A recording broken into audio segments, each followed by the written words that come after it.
हविः चक्षुर्देवानां ज्योतिरमृतेऽन्यक्तम् अस्य विज्ञानाय बहुधा निधीयते तस्य सुम्नमषीमहि मानोहासीद्विचक्षणम्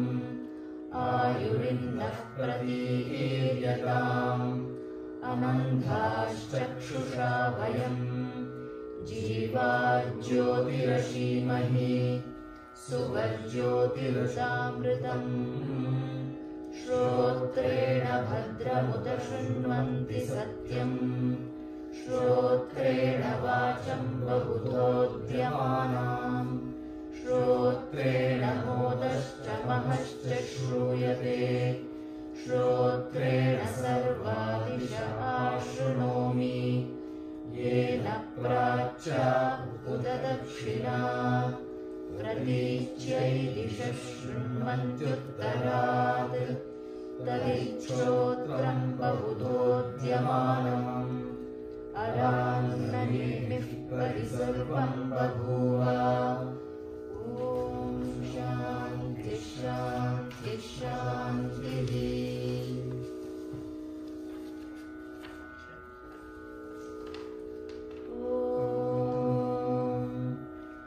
श्रद्धयाग्निः समिद्यते श्रद्धया विन्दते हविः श्रद्धां भगस्य मूर्धनि वचसा वेदयामसि प्रियगृश्रद्धे ददतः प्रियगृश्रद्धे विलासतः प्रियं भोजेषु यज्वसु इदम् उदितं कृधि यथा देवा असुरेषु श्रद्धामुग्रेषु चक्रिरे एवं भोजेषु यज्वसु अस्माकमुदितं कृधि श्रद्धां देवा यजमानाः वायुकोपा उपासते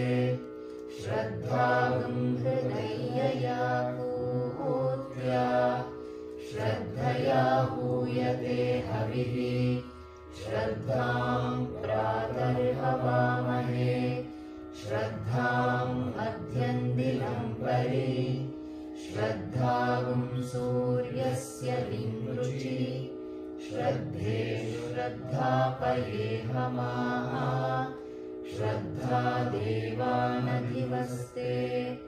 श्रद्धा विश्वमिदं जगत् श्रद्धां कामस्य मातरम् हविषा वर्धय